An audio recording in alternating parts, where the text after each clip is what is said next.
بلی اور اس کے 5 بچے۔ ایک بلی ہوتی ہے، اس کے 5 بچے ہوتے ہیں۔ بلی کے بچے جس گھر میں ہوتے ہیں وہاں پر ایک مرد اور اس کی بیوی رہتی ہوتی ہے۔ وہ دونوں بہت اچھے انسان تھے۔ جب وہ دیکھتے ہیں کہ چھوٹے چھوٹے بلی کے بچوں کو تو وہ ان کو دودھ دیتے ہیں اور ان کا خیال بھی کرتے ہیں۔ پھر کچھ دنوں کے بعد بلی اپنے 5 بچوں کو دوسرے گھر لے جاتی ہے۔ وہاں ایک مرد، اس کی بیوی اور ان کے 2 بچے ہوتے ہیں جو بہت شرارتی ہوتے ہیں، جو بلی کے بچوں کو بہت تنگ کرتے ہیں، ان کو دودھ بھی نہیں دیتے اور کبھی بلی کے بچوں کو اٹھا کر ادھر ادھر پھینک دیتے ہیں، جس سے بلی اور اس کے بچے بہت پریشان ہو جاتے ہیں۔ پھر بلی اپنے بچوں کو اٹھا کر ایک دوسرے گھر میں لے جاتی ہے۔ اس گھر میں ایک ہی مرد رہتا تھا جو ہر روز کام پر چلا جاتا تھا۔ اب بلی اور اس کے بچوں کو کچھ سکون آتا ہے۔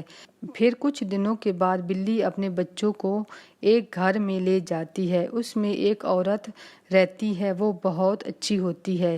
وہ بلی اور اس کے بچوں کا بہت خیال کرتی ہے، مگر اس کے 2 کتے ہوتے ہیں جو بلی اور اس کے بچوں کو تنگ کرتے ہیں۔ اسی طرح سے بلی اپنے 5 بچوں کو 7 گھروں میں لے کر جاتی ہے۔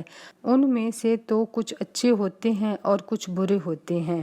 پھر بلی اپنے بچوں کو آخر میں ایک خالی گھر میں لے کر جاتی ہے۔ اب بلی کے بچے بڑے ہو جاتے ہیں۔ بلی اپنے بچوں سے کہتی ہے کہ اب تم بڑے ہو گئے ہو اور اب تم نے اپنا اپنا خیال خود کرنا ہے۔ میں اس لیے تم سب کو 7 گھروں میں رکھا ہے کہ تم جان سکو کہ دنیا میں لوگ کس طرح سے ہوتے ہیں اور تم کو کس کے ساتھ رہنا چاہیے۔ اچھے لوگوں کے ساتھ رہیں گے تو وہ خود بھی خوش رہیں گے اور تم کو بھی خوش رکھیں گے، اور اگر تم برے لوگوں کے ساتھ رہو گے تو وہ خود بھی ناخوش رہیں گے اور تم کو بھی تھکا دیں گے اور تمہیں بھی خوش نہیں رہنے دیں گے۔ اسی لیے میں نے تم کو اچھے اور برے لوگوں کے بارے میں سکھا دیا ہے۔ اب تم پر ہے کہ تم اس میں سے کس کے ساتھ رہتے ہو۔